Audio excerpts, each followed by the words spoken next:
Lots of surprises in this show. Let's start with Samuel L. Jackson. Yeah. How did you pull that off? Explain the whole Uncle Sam thing. I mean, listen, I think that was, first of all, that was something that was an idea from Kendrick and Dave Free and Mike Carson, who that's their whole creative team. And they knew that they wanted, from the beginning, they wanted this thing to have a narrative. And then they just went out and got the best narrator for this that they could, and that's, of course, Uncle Sam. Too reckless, too ghetto. Mr. Lamar, do you really know how to play the game? Then tighten up.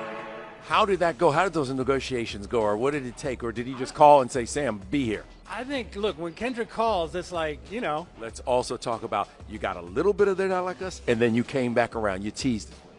It was fun, right? Mm-hmm. Because you knew everybody, there was a lot of chatter about that song, I do believe. Perhaps the internets was wondering. There was an audible gasp when it came, when you heard those first few notes. Yeah, it was like, you know, I think it was something that, it was just the way Kendrick wanted to put it together.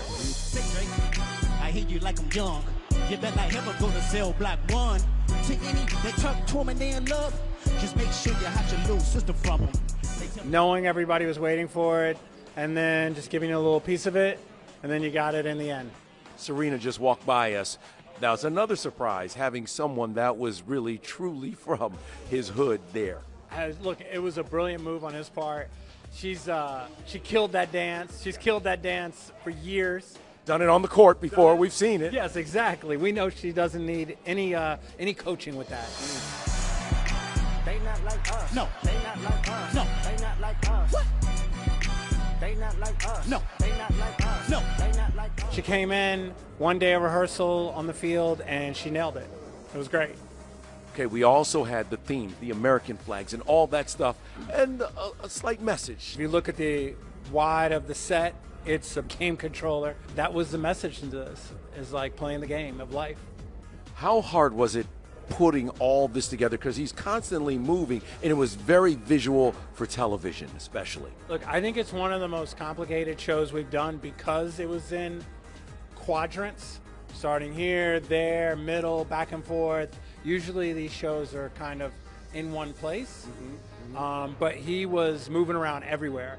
And so it really made it a challenge to pull it together. How many people, and how long did it really take to figure out? Because people forget the timing of getting all those folks on and off. I mean, it was 7.5 in and about 6 minutes off. So we were on time. We felt good about that.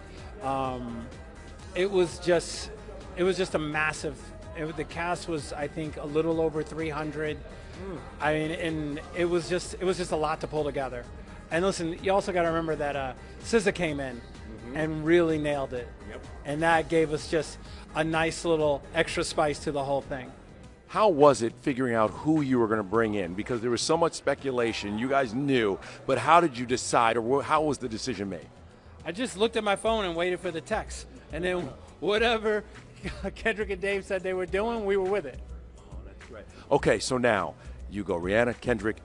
Can we even look forward to next year? Listen, I'm excited. I don't know where we're going, but we're going somewhere, and somebody's going to be on that field next year. San Francisco, Bay Area. Yep. I think of that theme. I think of all the people that have come from the Bay Area, great musicians. When do the calls start going out? Listen, there's a guy up in a suite right now that's enjoying the game, and that's on him. When he decides, I'm going to go get some beignets and see what happens.